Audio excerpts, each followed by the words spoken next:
So we're going to look at a Venn diagram where they've given us information. There's 140 students. They told us 52 take bio, 71 take chem, and 40 take physics. When we add this together, we end up with 163 students, which clearly can't be the case, right? Because there's only 140 students in grade 12.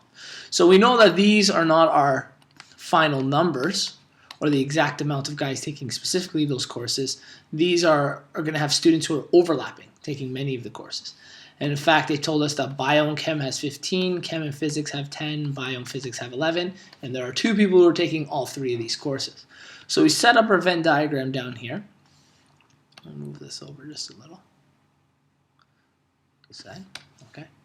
And what we're going to start with is the middle categories dealing with, like you said, all people who are taking all 3 courses, right? And we only had 2 people who are doing such a thing, okay. The next set we have here are guys who are taking bio and chem. That's what I'm highlighting right now, though it's turning into a triangle for some reason. There you go. And bio and chem dealt with 15 guys. But because of those 15 guys, I won't do that in green, 2 of them are taking all 3 courses, we exclude the 2 from that. So we're left with 13 guys who are only taking bio and chem. Because if we add the 2 who are taking all 3, that gives us the 15 people altogether. Does that make sense? Okay. The next one we'll talk about is physics and chem. Okay. Physics and chem, whoops, wrong one. Nope, I'm not. Physics and chem had a total of 8 people taking it. Okay, so there's 8 guys in this category who are taking it, but again, 2 people are taking all 3 courses, so there's actually only 6 guys who are specifically taking physics and chem. They're only taking those 2 courses. And last but not least, we have our, why does it keep doing straight lines?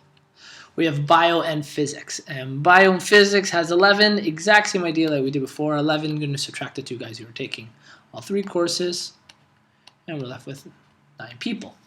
Okay, so of those, we've now eliminated, like you said, we've eliminated the middle group because we've accounted for them in all of these. But now we have to actually figure out how many people are specifically only taking bio. Okay, so of people only taking bio, we had first said that there were 52. Okay, there are 52 guys who are only taking bio, but again, there are a certain set who are taking bio and chem, and who are taking bio and physics. So we're going to subtract the sets that have bio and chem and bio and physics to find out people who are only taking bio. That's what this circle here is going to represent. Everything outside of that are people only taking bio. So we need to exclude guys who are, and girls who are taking both courses. So we're going to exclude the 13 who have doubled up on bio and chem, and we're going to exclude the 9 who doubled up on bio and physics. Okay, so that, sorry, not 30, like you said. And you're right, we exclude the guy 2 in the middle because the people, these 2 in the middle, you're right, have not been actually accounted for here. So there's the guys who took bio and chem who are taking bio, right? And there's the 13 of them we figured out. There are the guys who are taking bio and physics, and we accounted for 9 of them. But the group in the middle is also taking bio too, and we'd excluded them from this group. You're right, if we had left them in one group and excluded them from another, then we would be subtracting. But you're right, we're going to subtract from this, which means we're going to have, I believe, 28 people who are taking alone just bio. Okay? And then we were going to repeat that same process like we said before. So chem, there were 71 people. We got to subtract A, the guys who are taking bio and chem. I meant to put a number there, which is 13. We're then going to subtract the 6 people taking physics and chem, and finally the 2 more who are in all 3 courses. 71, subtract 13, minus 6, minus 2, is 50. So we have 50 people in just chem alone. And finally our physics course, there were 40 people. And we'll subtract the 2 values of guys who are in both of those courses. So 40 subtract the 9 in the biophysics minus the 6 in the physics chem. and minus the original 2 in the middle.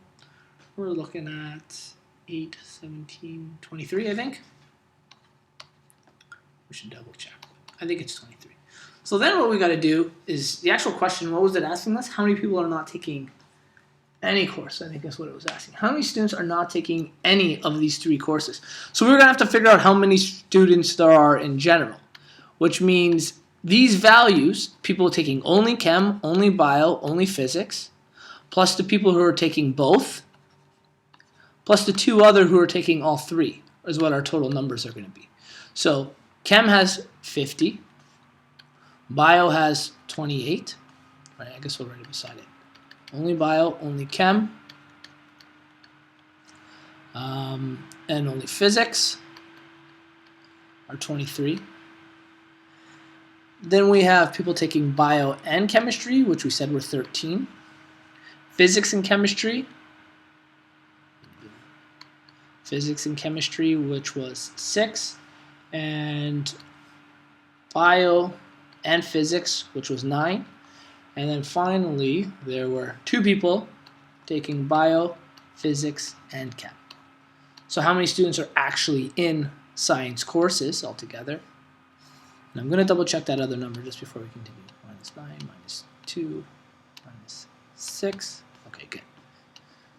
So 50 plus 28 plus 23 plus 13 plus 6 plus 9 plus 2. So 131. Something, yeah.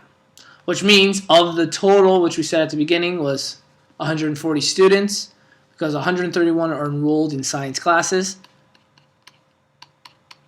There are 9 students in grade 12 not taking 9 grade 12 students with no science courses. Good. Okay. So that makes sense when setting it up as a Venn diagram.